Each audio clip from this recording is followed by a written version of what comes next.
Quand ce troupeau-là deviendrait prolifique, puis qu'on aura eu l'occasion de vérifier sa génétique, quelle maladie qui est affectée, qu'est-ce que ça prend, est-ce que le ADN est relativement fort, puis la génétique assez bonne pour qu'ils survivent, ou bien non, ils sont en perte là, de capacité comme race ou comme système. Quand ce troupeau-là viendrait assez important, bien là, on pourrait prendre tous les rejetons et les verser dans un enclos plus vaste, qui lui aurait plus ou moins 12 km de long par 2-3 km de large, comme on fait dans d'autres catégories d'élevage, soit le bison ou d'autres.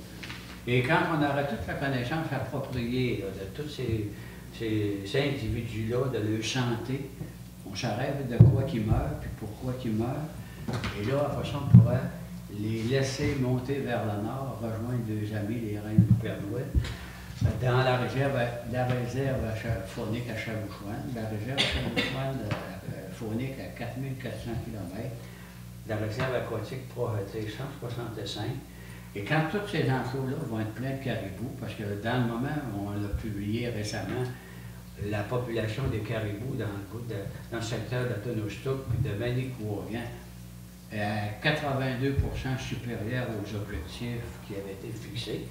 Donc, si on sait que dans l'aménagement forestier puis dans ces deux secteurs-là, les caribous sont en santé, on pourra importer des individus, mâles et femelles, se constituer un troupeau du Québec plutôt que prendre ceux-là de la Colombie-Britannique, dont on ne connaît pas la santé.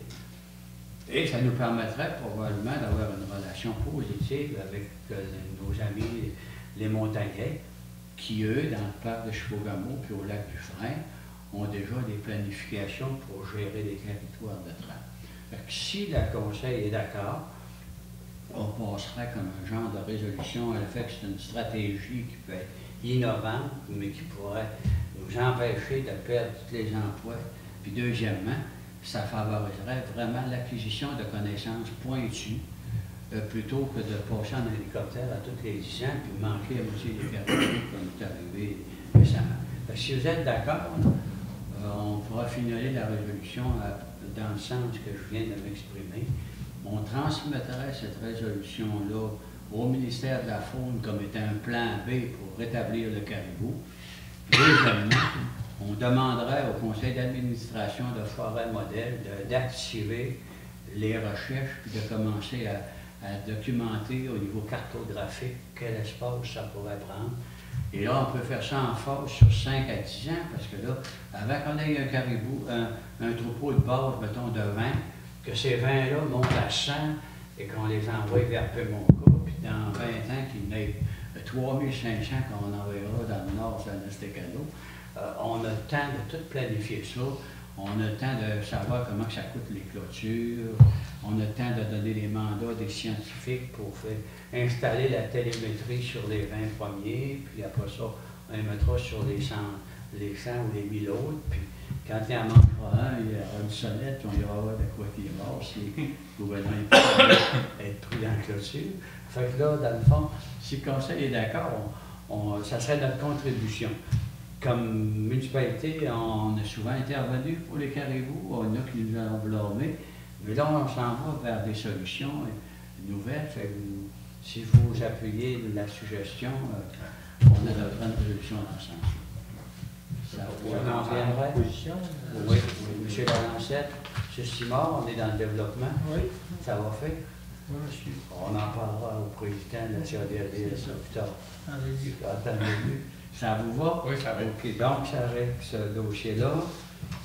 À 15.2, alors en fait, je pense que tout le monde est conscient là, que le projet des Châteaux-de-Droit a une certaine difficulté au niveau là, de la cueillette de leucocombes. D'abord, c'est plus productif qu'ils pensaient. Et deuxièmement, on constate que le profil et la main-d'œuvre disponible n'est peut-être pas suffisante là, pour les besoins de l'entreprise. On parle au moins 200 personnes, ça prendrait. Et donc, eux, ils pensent qu'ils pourraient utiliser la même stratégie que dans le domaine agricole puis de la culture maraîchère dans d'autres régions. Que si on peut avoir des ressortissants qui peuvent venir s'installer ou être disponibles pour au lieu de récolter des choux puis des rats, ils peuvent récolter des cocons.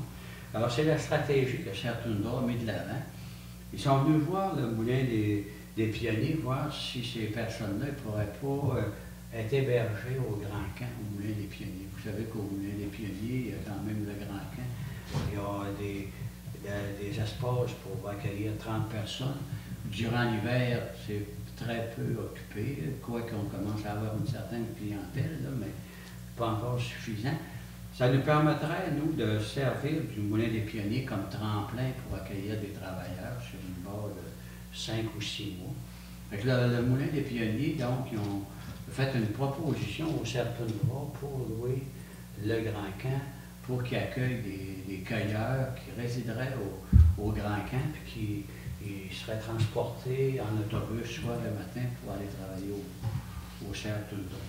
Comme la municipalité, on est en encadrement dans nos contrats de vente, puis dans la mission du Moulin des Pionniers, c'est nous qui avons libellé la mission.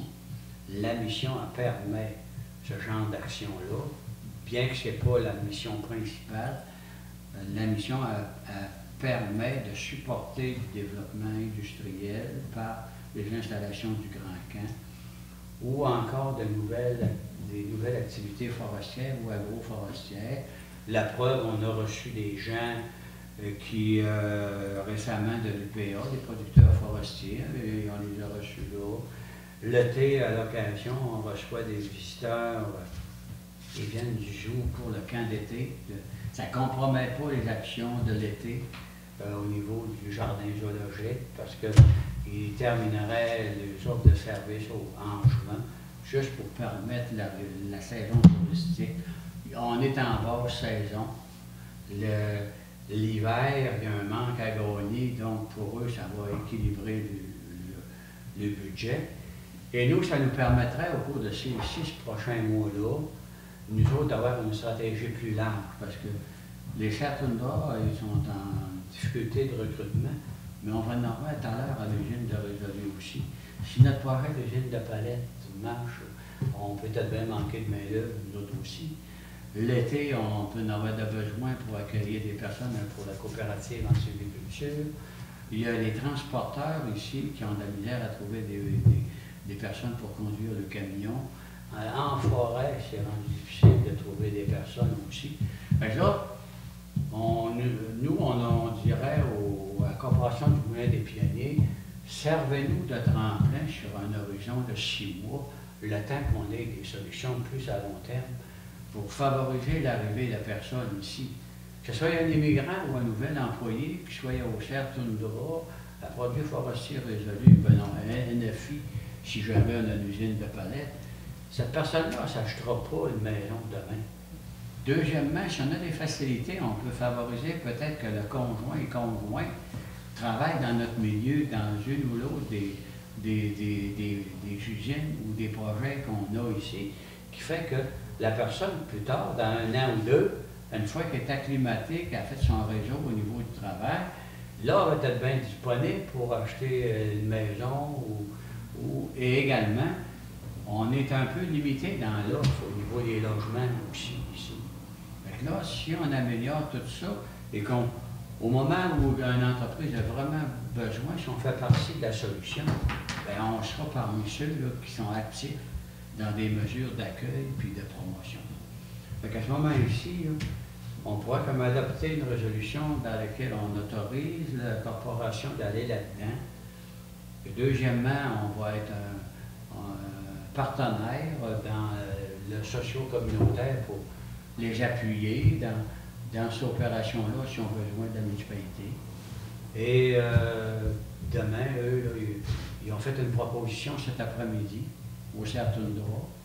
Et normalement, la proposition peut être acceptée ou rejetée demain.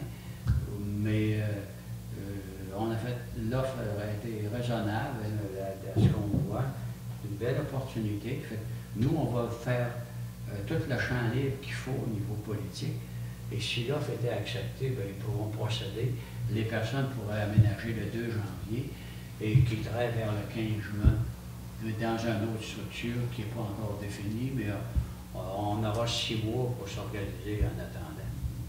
Si ça vous convient. Oui, ça me convient. On irait là-dedans. Oui. Alors, qui a fait la Je peux le proposition? proposer, monsieur Hassan. Oui, monsieur Simard, vous êtes... J'ai assisté au rencontre, je suis complètement d'accord avec ce que vous dites. Je peux laisser les autres proposer. Oui, OK.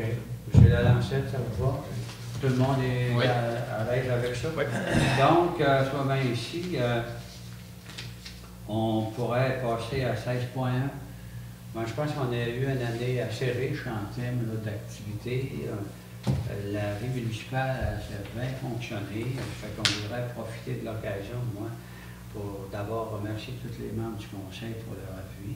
Deuxièmement, je voudrais dire aux employés, à nos collaborateurs, puis à toute la population, qu'on leur souhaite de passer un joyeux Noël, faire une belle année 2017 prospère et en santé, et aussi, ne pas oublier de venir à la marche qui est vendredi prochain, la marche traditionnelle, ça sera la 15e. Et peut-être que même au Grand Camp, on va peut-être bien même avoir déjà une ou deux personnes qui sont en train de se préparer à aller travailler pour les samedis, vendredi. Fait que dans le fond, peut-être les membres du conseil, j'ai des commentaires particuliers ou des choses que vous voudrez faire au public. Si c'est correct, vous, ça vous voit Oui. tout le monde? Oui, oui. Hein, c'est comme ça. Alors, on prendra une proposition pour lever l'Assemblée. Je peux le proposer, monsieur Hassan. M. Perron? Oui, c'était beau, oui. Tout le monde est correct.